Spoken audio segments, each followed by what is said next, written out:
the Center for Agriculture and Food Entrepreneurship. So my hope today is just to kind of run through, give you a quick overview of the center and talk a little bit about some specific activities and projects that we've been working through in the past year, give you an update on where we've been moving. I want to spend a few minutes talking about our Agriculture, Food and Forest Associate's Degree program and the efforts that are being made to stand that up. And then I want to save the best for last and have Dr. Reed share with you about our meat processing facility, which is one of the cornerstones of the center. And so share with you some of the progress that's being made in that area.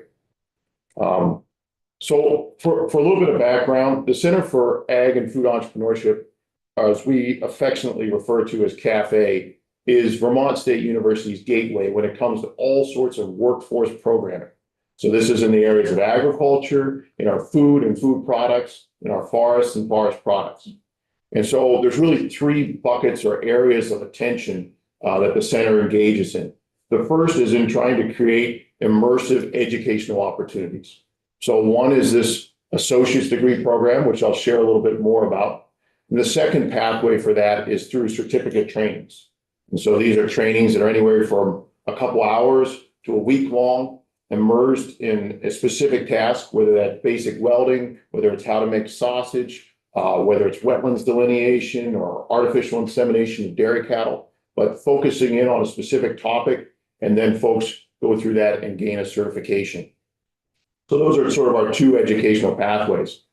So what we leverage to do this successfully is really our base of operations. So we're based on the Randolph Center campus, and we're fortunate. We have quite an array of various facilities that we can leverage to support teaching. So we have about 250 acres of farm and forest land. We have a small sugar bush and sugaring operation. We have dairy facilities, pasture for beef cattle. We have a small greenhouse, and we're fortunate to be getting to a point where we're very soon going to have a state-of-the-art meat processing facility that is really geared towards education and instruction. So this is exciting. So we've got the right ingredients there. We're working to create the right complement in terms of a sort of a team of instructors, folks that we can call off the bench to support the various programming that we have now and that we hope to expand with in the future. The third area of attention for the center really is in trying to foster and grow our partnerships with businesses in Vermont that are entrepreneurial. So one of the things we've realized over time is that when we want to create an educational experience, we can massively increase that exposure when we partner with businesses who are doing really innovative things in the food industry, in the forest industry, in our ag industry. And so we've worked to create on-campus partnerships as well as developing off-campus partnerships that will be part of the internship experience within our degree program. So a little bit of a backstory about sort of to get us up to the present day in the center. So we were challenged, right? The university was going through a tough spot. Then Vermont Technical College had ag programming that was struggling to meet enrollments, had some high overheads trying to manage a dairy herd. And so some really tough decisions were made back then, almost 5 years ago now. And the one clear and present focus was that regardless of those challenges, the need was ever present. If anything, it was growing. The need to have workforce, a qualified workforce within Vermont State for ag and food economy. The need to have educational programming that could support our Vermont-based students that are coming through various technical education centers and others, as well as to potentially attract folks from outside the region. So as a result of that, one of the real silver linings, or what I think is champions of this whole process, has been our Ag Advisory Committee. And so this is basically folks from industry, over 40 different individuals from all different areas that came together and said, this is important. This is worth spending time and effort to get it right. And so they came and they prepared basically a set of recommendations. And so back in 2021, they issued a report. The recommendations were create a center at then Vermont Technical College, offer a diversified degree pathways. So no longer being just dairy centric, but focusing across the board, a much broader suite of skills. And then make investments into campus and in our facilities to support a number of different enterprise operations. And so on the basis of those recommendations, we were able to secure significant grant funding to basically give us a runway. And the idea is we need a runway to set up our programming, to establish an associate's degree, and then hopefully get into a more self-sustaining model. And so that's what we're working through right now. We have a large EDA grant that's supporting 3 full-time center staff up until August of 2026. We have secured significant grant monies, including, thankfully, a legislative appropriation that's enabling the construction of the meat processing facility. So we're trying to capitalize on those upfront investments to then get into a long-term steady state model. And so just to mention this Ag Advisory Committee, again, they continue to support us. So they were instrumental in transformation, but they're equally instrumental in terms of our setup now as we think about curriculum, we think about how to market, we think about internship experiences and business connections. So trying to leverage the resource base here, and we're talking about everybody and anyone. We've got Nelson Farms. We've got folks from like Ellen who are very active in the group. We have folks from UVM. We have folks from a number of businesses, Cabot Cheese, Organic Valley, Shacksbury Cider. So just trying to, again, emphasize the point that this is an interest base that the industry has, right? They want to see this succeed. They want to see their pipelines for perspective, go from prospective students, prospective employees to really qualified folks that can help them. Go ahead, John. Glenn, just a quick question on the former slide. You got a grant for some forestry. So are forest economy issues and programs going to be part of this cafe? That's a great question. Yes. So that was one of the later things that came out. So while the Ag Transformation Report didn't really call out forest and forest products, we've included that in because of the need from industry that's come out. And so we're working to develop sort of a coalition around those topics as well. Yeah. So then sort of to move towards today and thinking about, well, what are the activities? What are the things that are ongoing right now within the center? And so I thought I'd share just a few quick updates of that. The first is we finally have a complete team. So our third position, which is a training and internship manager position, was filled in May of 24. So we were fortunate to find Taylor. Taylor's very energetic, is helping to grow and increase a lot of those certificate trainings that I mentioned. And then she'll be instrumental in facilitating the various internship experiences that are part of the degree program. Construction of the meat processing facility is underway. I'll let Demetrius share more about the highlights of that in a moment. We've been actively engaged in a number of certificate trainings. So we've got 10 different topics that we currently rotate through, some as often as once a month, some that are offered once or twice a year. But we're just shy of 100 students in the past year that have gone through those certification programs. We continue to actively engage with the Ag Advisory Committee. We meet at a minimum at least 4 times a year, and we have a lot of side projects, a lot of fun things that we do with that group, both to try to, again, help us create, but also to let them know what we're up to and to sort of be a partner in that process. We've been working through our Ag Associate's degree, so this Ag, Food, and Forest degree program. So as you can imagine, going through the university processes is no piece of cake, but we've been moving through there. And so we've got a lot of the internal approvals necessary. We've got some strict deadlines that we need to meet this year that will get us to a point where we can market this degree by the fall of this year and then actively enroll students in the fall of 26. We've continued to grow a lot of the industry connections that I spoke about. And we've also been working to develop our pipelines. So I think a big piece of this programming success or failure will depend on our ability to attract students. And that's students not only within Vermont State, but within the region, building off the cachet that Vermont has, that Vermont Ag, Food, and Forest has. And so we've been establishing those relationships. Our CTEs are a vital piece of that. And also similar CTE organizations and high schools outside of Vermont. So we've had some great conversations with ones in Massachusetts, for example, that are very excited to potentially pull students into Vermont State.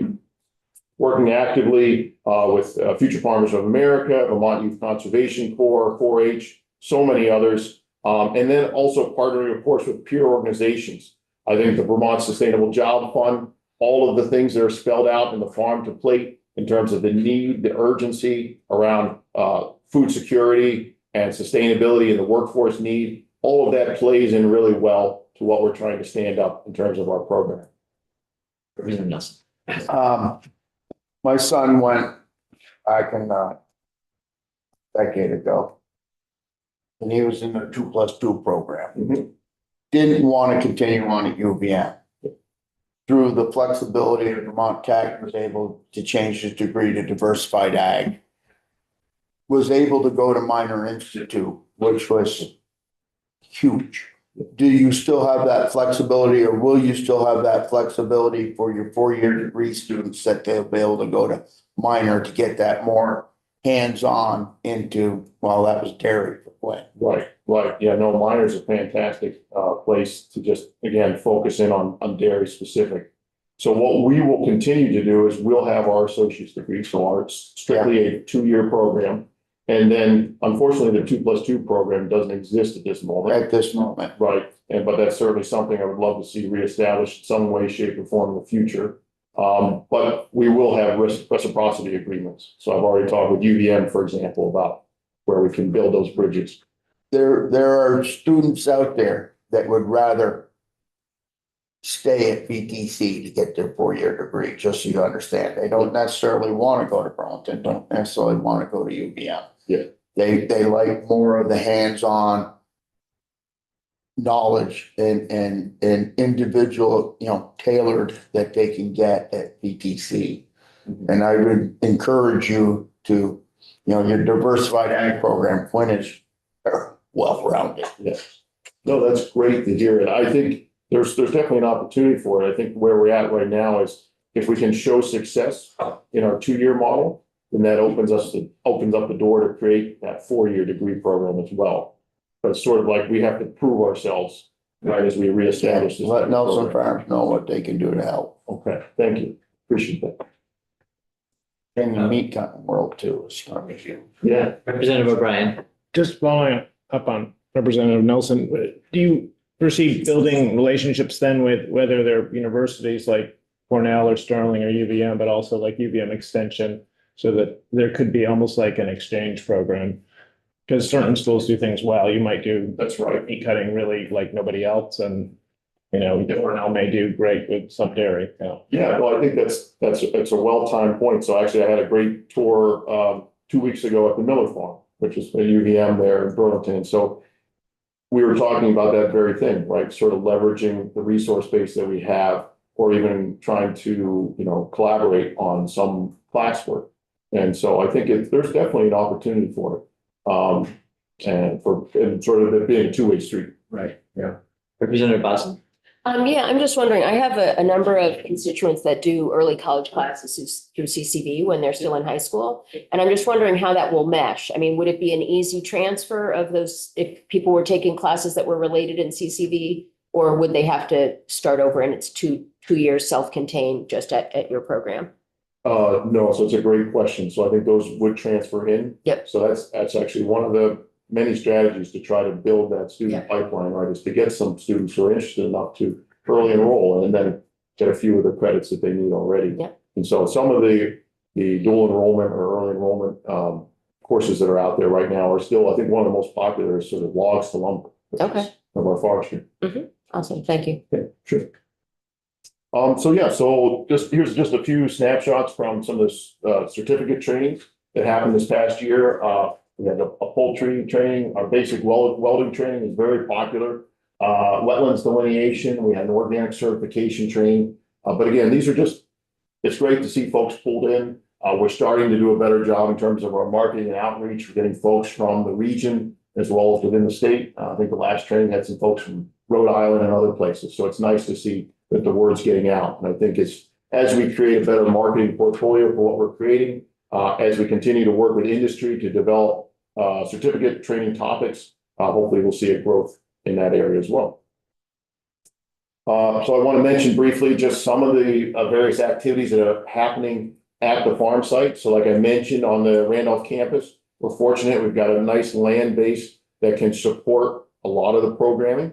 But we've had to be very strategic, right, in terms of trying to make the most of that space so that it's at a quality and a standard that works well for the programming, that's representative of industry. And so there's a number of different things that we've done to try to accomplish that. The first has been developing 3 different partnerships and / lease arrangements with area businesses.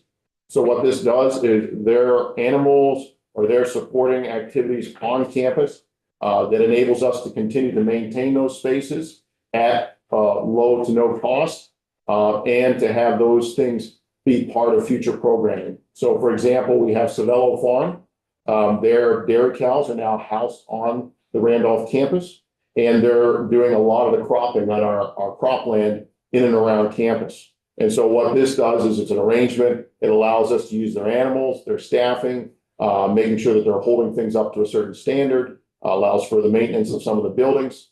So we can leverage that as opposed to having all those costs directly and becoming unsustainable from a cost standpoint. So we've created that relationship with Savello's Farms, with Parmalee Farms, where we're doing some grass-fed beef that's going to feature into our pasture management curriculum. We've also did some partnership with UVM Extension and some fencing and other workshops that facilitate that. With Liberty Orchards, we're working now. We have a 4.5-acre orchard there. It's a little older, but again, very productive. It works well for teaching experiences. And so working with Liberty Orchards to support the ongoing upkeep of that orchard. We've continued to try to make improvements with equipment. So this is equipment on the farm, selling off older stuff that's dilapidated, that no longer represents what we want to represent at the university, or quite frankly, is no longer safe. Making some investments in equipment for the meat processing facility. We want students to come in to take their tours, be able to see these spaces and say, hey, this looks like a vibrant space. This looks like a place I can get my hands dirty and do some good work and learn some things. So trying to position the farm that way. Facilities, same thing, trying to make updates in our facilities. One of the big projects that was kind of fun this year, if you've ever been to the farm, we had these 4 old silos, no longer utilized, of course, various states of disrepair. We were able to get a creative arrangement with an Amish outfit out of Lancaster to demolish those for us in exchange for 2 of the newer harvesters. And so we were able to accomplish that, clean up the site, and basically go from kind of what was the sort of a different representation than current agriculture to a cleaned up site that's more functional and safe.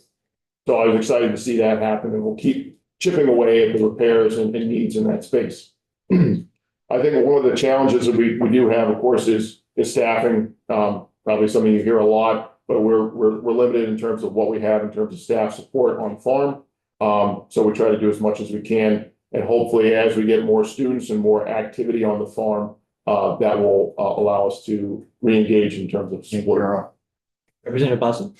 I'm wondering, in terms of the form support for the animals that, for example, that are on the campus right now, like, is work study a possibility? Like, could students actually be trained to do some of that work? I used to work at a high school program that had an active working farm, and all of the students helped with the farm. It seems like that might be able to do, like, it might be a win-win. You could both get labor and also have an accessible pool. Have you guys tried that or no? Yes, so in past ag programming, I think work study is a huge component of how things got done. Yeah.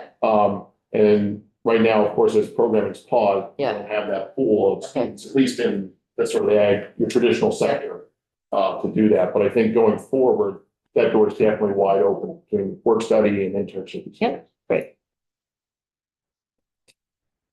So then I do want to just mention a few words about our associate's degree program. So this is, again, one of the key elements of it in terms of trying to deliver at the center. And really what we're trying to achieve is something that sort of melds all the various objectives that we have. On one hand, we need to meet our needs in the state, our needs in the region when it comes to the workforce specific needs, all of the various pathways or potential outcomes for folks who graduate, from the needs from the sustainability sector, within the food systems, within folks who are aging out of the industry. And so trying to meet those objectives on top of aligning with our current generation of incoming students.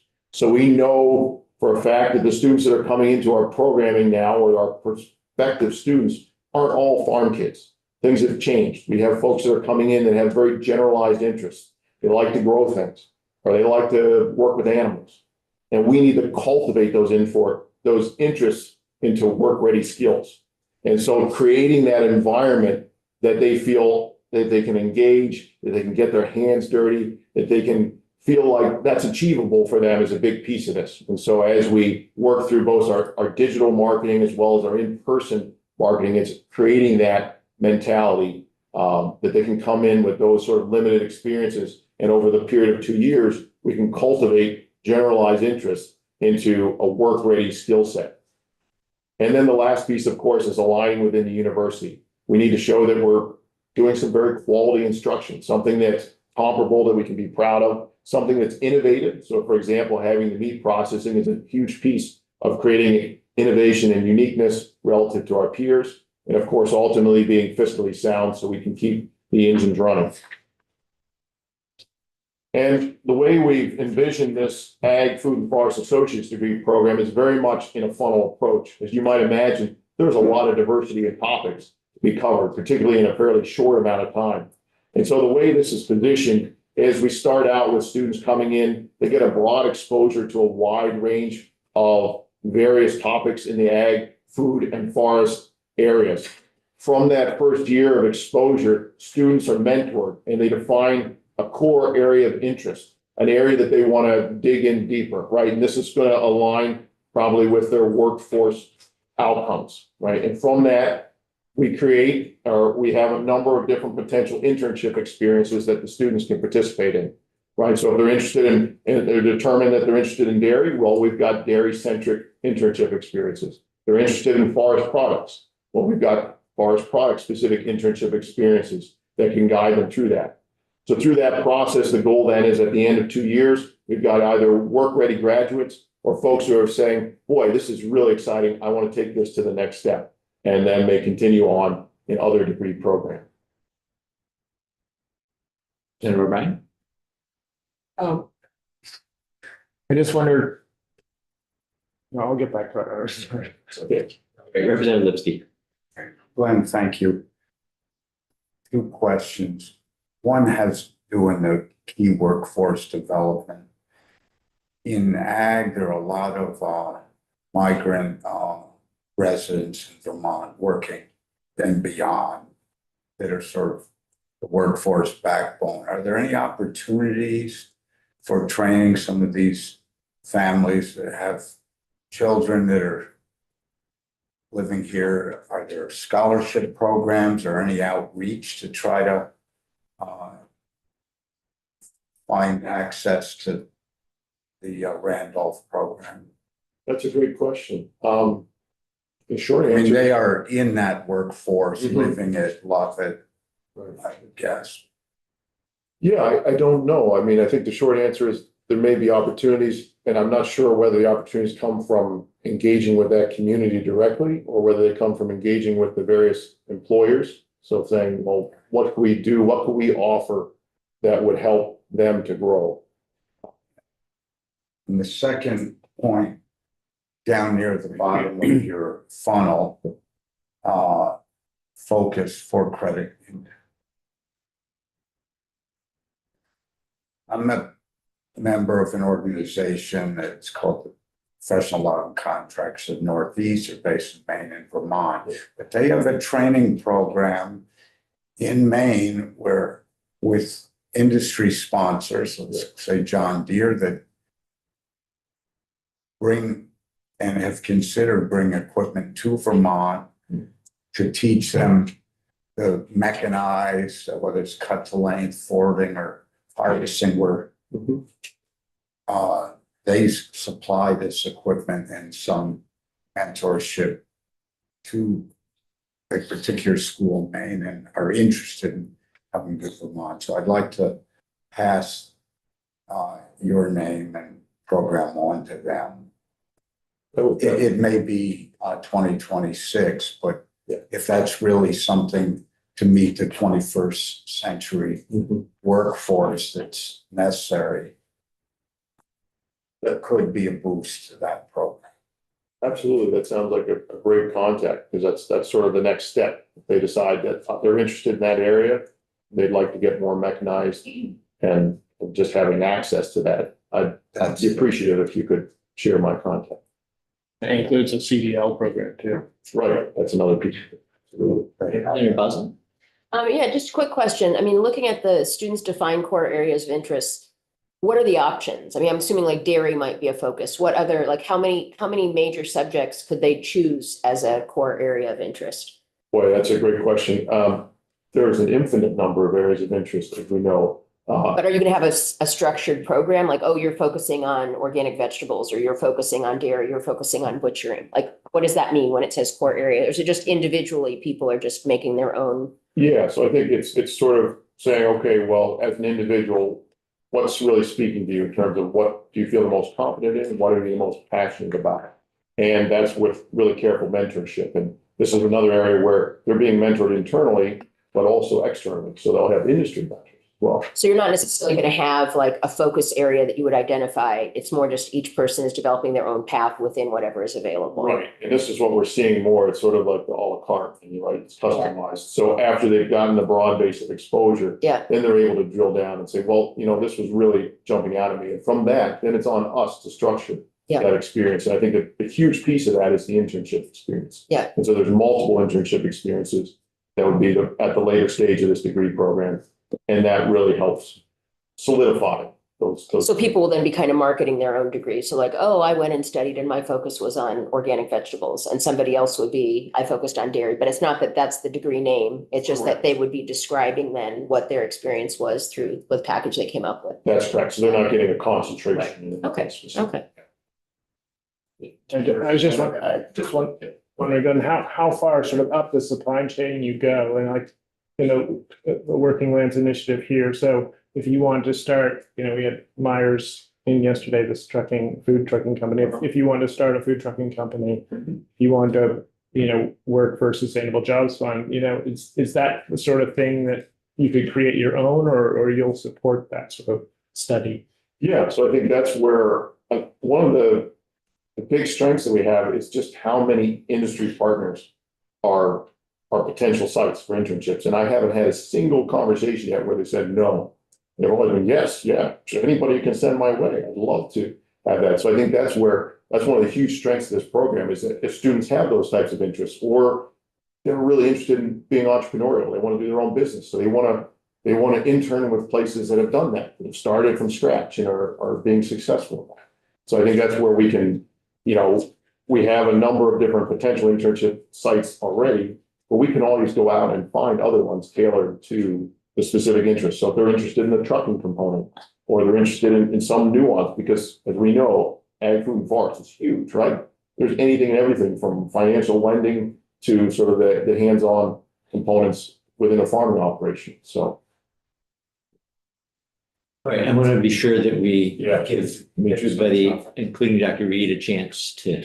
Right. So I think with that, the only thing I'll say is, so we're moving through the approval process for the degree program. We've got a number of milestones that we're hoping to hit on this year. And if we do a decent job with marketing, hopefully you're going to hear more about us later in the fall. So with that, I want to turn the rest of the time to Dr. Reed.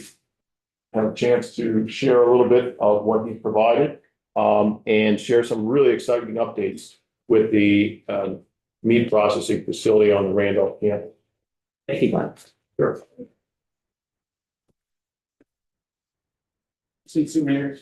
Oh, very cool. 5 years of Mexico.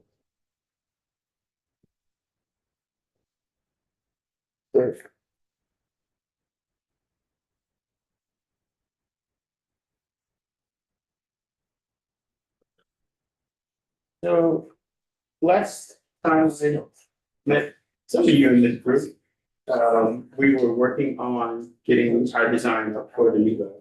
And that's on the first page. And right now we are in the 3/4 of the phase of the new build.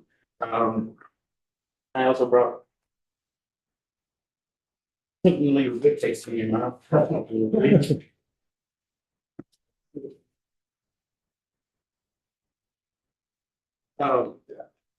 And so on the second page is just a brief on where we're at in the project. We did come up with the name, we chose 7 Victory. Just to kind of give a honor to BTC and also Vermont State University. And just to kind of give back to the history of the campus and the school system. And going from there, we did our first groundbreaking, which people have ribbon cuttings, but we did a ribeye cutting. So we had some ribeye, and we did the cutting, and we invited local, Heather was there, David was there, and then we also had Senator Tibbetts there, a bunch of our ag committee members was also there, and Senator Starr. Senator Starr, yes. And so we were just trying to get the public interest into something. A little bit of backfire, a lot of people within the meat industry thought we were becoming a business in the state. We were not, we were becoming an education facility. So I was doing more phone calls after that ribeye cutting, trying to put out a bit of fires, but to let them know that we were there to support them and to give them the workforce that they need. And working with some of Vermont State Packing, Granite State Packing, livestock producers, slaughter and processing over in Ferrisburg, and working with them and just talking to what their needs are. And so they have the facilities, they have spent the money already there, and we are spending the money on building a state-of-the-art processing facility. So they have slaughter, we're leaving slaughter to them, and they've invited us to come to their facilities to bring students. And so we don't have to me, we don't spend the money on electrical or the water or the wastewater on there, but we have the connections to those industries to open the students up to seeing where they want to go. So Ferrisburg has a pretty small facility all the way up to your larger type meat packing plant over at Vermont State Packing. So when you do the actual meat cutting in your facility, you will be bringing in hanging beef. Yes, we'll be bringing in quarters. Quarter. So we don't have a rail inside. So we'll have, it's called, I call it meat wagon, Yeah, and then hose quarters, and you'll be able to put it into the refrigeration, and then we'll break it down from carcass side. okay. And going on from there, we're just doing our right now short courses, certificates. This weekend, we're having our sausage short course at Roman's Butchery. And so we have 4 students that are coming in. 3 are actually from the community. 1 I invited, he's a student that kind of saw an interest when he came to visit his brother. His brother's a construction lab student, and he was kind of looking around and asking what we were doing. He thought it was construction lab doing the business, and I was like, no, it's mine. And so he's gonna come this weekend. And so we do have student interest already on campus and off campus interested in meat processing. We also have some of the box stores, so like Hannaford, Price Chopper, their managers are looking for places to send their meat guys to come and learn how to cut up meat.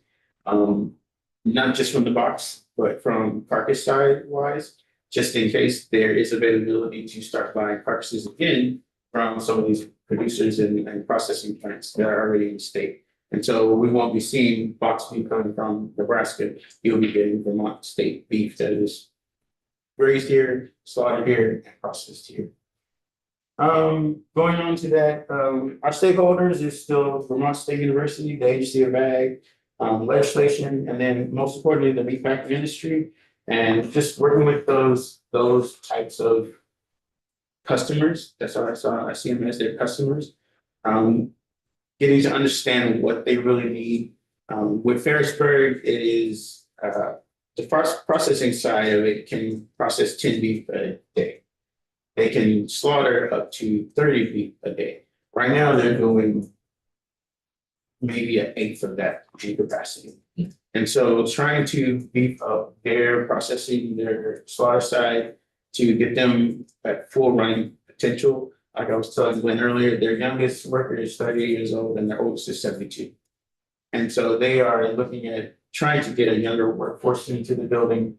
And it is a state-of-the-art facility. It has as a meat scientist, when you look at lactic acid for maintaining bio and biosecurity, they have one that sits upstairs. It's 50 gallons and they mix it up once a day and it comes down a stainless steel pipe and it's sprayed onto the cartridge. I wish I had that in a lot of processing facilities when I was in undergrad. It becomes more technical. We're becoming more technical. AI is really coming into this thing. We're looking at towards even once we get the program running in 2026 and how we can use AI in grading because we have a lack of USDA graders in the state of Vermont. Actually, from New York all the way up to Maine, there's only 3 graders. And those 3 graders have to split up every facility that wants to be graded. Inspector wise, it's just as hard as well. There are 22 inspectors for Massachusetts, Pennsylvania, Vermont, New Hampshire, and Maine, and Western New York, Eastern New York. And right now, trying to get a inspector into your packing plant is like trying to find water in a hole spout. And so right now, I talked to the gentleman that works at Vermont State Packing. He is right now overtime by 120 hours because that's how much he has to do between the smaller processing plants and the large processing plants. So letting students know there is a career option within inspection, within cutting. There's also within starting your own small packing plant, processing. We talked to a few students when I went down south to do a lamb cutting. Talking to a few people to change high cube shipping containers into processing fields. And so budget wise, we're at sitting right $925,000 on this project, plus in equipment, $93,000. And if you look on the last page of the pamphlet, you can see the equipment that we're getting. We have a dual mixer grinder to do beef and as well as do sausage. So what used to be 3 units on the floor is now just 1 unit. So you can go to mix, you can do grind, and you can use stuffing with this implement. We also have a piston stuffer that's to your right, vacuum seal packaging, and we have a full on 1 trolley smoker that will be placed in there and a 40 horsepower band stuffer. And so these equipments are all state of the art, brand new. They are coming out of Germany. And so Germans just do meat processing better. They figured it out. They found the sweet spot. But we are looking forward to just getting more students into this classroom space. And there are other pictures on the other pages of the ribeye cutting. Looking at some of the demolition, we changed out the windows, we fixed drainage, we put in steel framing, all the piping, the floors are redone, we put up FRP boarding, so there is a antibacterial wall inside the facility. So if anything that sticks to it, it automatically cannot grow on that wall and we can wash it down. And then we changed our logo to just be more to the university system, as well as keeping up the colors. Those are the lamps that are processed down in Texas at the short course. And actually 4 of the people that were at that short course are coming to Vermont in the summertime for the beef short course. And we've got the floors in, the hot water heater, the installation of sinks. I know people think, like in meantime, because sinks cleanliness is a huge thing with us. So when I saw the sink in there, I was like, we're halfway there. And we're still working with DW Construction, which is awesome. They have been very supportive. They have been very open-minded. We went from having a wall put down in the middle of the room to having a 4 mil clear curtain. And so when I would like to invite you all to come visit once we clear the floor and have all the equipment on there. Equipment leaves Kansas City on the 28th of this month and will be there on the 4th of March. So we are rocking and rolling and we're moving. So we're looking towards May, having trainings with Glenn and with Taylor and with any of the meat packing plant industry that would like to come to see how the grinder works, how the stuffers work, how the smokers work. So it will be a 2-day workday with everyone that's interested that we've been working with. So that's where we're at, and there's more information in the packet for you. And enjoy the journey. Thank you. I'll come down anytime as long as we get the grill cooking out back. This is exciting stuff. We struggle to find places to get our beef handled. All right, I think we will, we can have informal conversation, but